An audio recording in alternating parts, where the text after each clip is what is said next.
Cleanest দেখাই শান্তি, যেরকম একটা ফিল আসতেছে। তো এবার পুরো সার্ভিসিং কস্ট গেছে মাত্র আমার 1500 টাকা।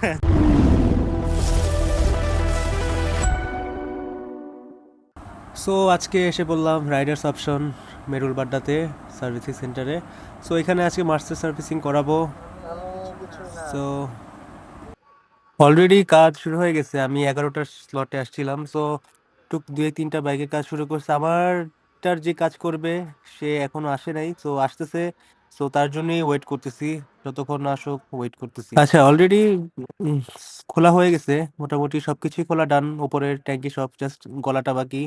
বেশি কিছু চেঞ্জ কি কি করতে হবে ওই চেঞ্জগুলাই জানাবে। এয়ার ফিল্টারটা বলছে আর 1000-এর মতো চলতে পারে ম্যাক্সিমাম, সো ওইটাও চেঞ্জ করবো পরে। আর মেইন যে ইস্যুটা ছিল আমার, সেটার বল রেসারটা চেঞ্জ করা দরকার ছিল। বল রেসারটা আমার মাস্ট চেঞ্জ করা, প্লাস হচ্ছে ক্লামটা আমার চেঞ্জ করতে হবে। কারণ ক্লামটা সমস্যা হয়েছে, ডান পাশেরটা আছে বাম পাশেরটা নাই, এই বাম পাশেরটা আমার ইনস্টল করতে হবে। ডান পাশে যেটা দেখছেন এখানে একটা আছে কিটের ক্লামটা, কিটের ক্লামটা আছে, বাট এই পাশেটা নাই, সো এইটা আমার লাগাইতে হবে। বল রেসারটা দেখছেন কি হাল অবস্থা, এটা তো মাস্ট বি চেঞ্জ। তো এটার জন্যই, বল রেসারটার জন্য মেইনলি সার্ভিসিংটা করানো, এটা করতে হবে। আর হচ্ছে আমার যে এই রেকটিফায়ারটা, এটা চেঞ্জ করছি সুজুকি সার্ভিস সেন্টার থেকে। আমার স্টার্ট রিলেটেড অনেক কিছু ছিল, সো এই রেকটিফায়ারটা নতুন লাগাইছি, আরো 2-3 মাস 4 মাস হবে। সো এই রেকটিফায়ারটা চেঞ্জ করছি। প্রাইস মোটামুটি 4000 টাকা অফিসিয়াল প্রাইস, বাইরে আরো কম। বল রেসারে গ্রিজিংটা যে আসলে দেখতে কতটা স্যাটিসফাইং, মানে এই যে রিং গুলো যখন বসানো হয় নিচে এই পার্টে, প্লাস আরেকটা পার্ট আছে ওইটাও দেখাচ্ছি আমি। এই যে এই পার্টটাতে, এই দুইটা জায়গায় যে বল যে রিং গুলো যে লাগানো হয়, এটা ভেরি স্যাটিসফাইং। এটা সুন্দর মতো লাগায় অ্যাডজাস্টমেন্টটা খুব ভালো মতো করতে হবে, তাহলে আর কি ঘাড় রিলেটেড কোনো ইস্যুই বা আসবে না। এটা আপনাদের দেখে করে করাইতে হবে। প্লাস হচ্ছে দেন হচ্ছে ফিটিংটা করা লাগতেছে, এখন ফিটিংটা করে ফেললেই মোটামুটি বল রেসারের কাজ শেষ হয়ে যাবে। এখন হচ্ছে ব্রেক প্যাড এন্ড ক্যালিপারটা গ্রিজিং করে দেওয়া লাগতেছে। ব্রেক প্যাডটা ভালো আছে বললো, কোনো সমস্যা হয় নাই, ব্রেক প্যাডটা এখনো ভালো আছে। সো এই জন্যই সবকিছু গ্রেজিং টিজিং করে ক্লিন করেই দেন একদম ফিটিং দেওয়া হচ্ছে। চেঞ্জ কিছু লাগে নাই, চেঞ্জ করা লাগে নাই কিছু। ফুয়েল পাম্পের যে মোটর আর ওই যে ফুয়েল ফিল্টার, সেটা ক্লিন করতেছে অকটেন দিয়ে। তো এটা ভালো মতো ক্লিন করা লাগবে, এফআই গাড়ির জন্য এটা অনেক বেশি ইম্পর্টেন্ট। আর এটা সবসময় মেনটেন করতে হবে এবং সবসময় কেয়ারফুলি এটা ক্লিন করতে হবে, তাহলে আর কি লাইফ স্প্যান ভালো হয় এটার।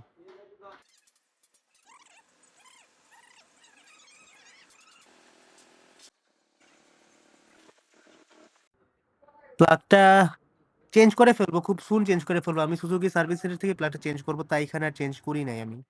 তো ফাইনালি হচ্ছে টেপিটটা অ্যাডজাস্ট করে দিচ্ছে, একদম অ্যাকুরেটলি অ্যাডজাস্ট করতেছে। যদিও সাউন্ডের কোনো প্রবলেম হয় নাই, তাও একটু আর কি বেটার, যেহেতু সার্ভিসিং করাই হইতেছে, সো তাই টেপিটটাও অ্যাডজাস্ট করে নিচ্ছি ঠিকঠাক মতো করে। সো পিছনের চাকার ক্যালিপার, ব্রেক প্যাড এগুলো সব গ্রিস টিস করে ফেলছে, এখন গ্রিস করে জাস্ট ফিটটা করে দিবে, তাহলেই হয়ে যাবে। সো বেশি কিছু লাগে নাই, জাস্ট বল ব্রেসারটা লাগছে, আর হচ্ছে এয়ার ফিল্টার ক্লিন করে দিছে, সো ফিট গ্রিস টিস করে দিছে সবকিছু। আর বেশি কিছু লাগে নাই, জাস্ট সার্ভিসিং কস্ট আর বল রেসারের কস্ট, এটুকুই। হ্যাজার্ডের বাটন একটা সুইচ ইনস্টল করছি হ্যাজার্ডটা অন করার জন্য, সো এটা আমার অনেক এসেনশিয়াল ছিল। সো এটা অন করছি, রেড লাইট একটু ব্লিঙ্ক হয়, ভালোই। এটা আমার আসলে অনেক কাজে দেয় ডেইলি লাইফে। তো সব কাজ শেষে, ফিটিং শিটিং শেষ, টেস্ট রাইড দিয়ে ভাই নিয়ে আসছে অলরেডি। তো জাস্ট আর কিছু না, জাস্ট একটা ওয়াশ মনে হবে ছোট, তাহলে কাজ শেষ। তো বুম, অল ডান, ওয়াশও ডান। সুন্দর লাগতেছে, একদম ক্লিনেস্ট দেখাই শান্তি, যে এরকম একটা ফিল আসতেছে আর কি ভিতরে। তো সাউন্ডটা শোনাই একটু আপনাদের,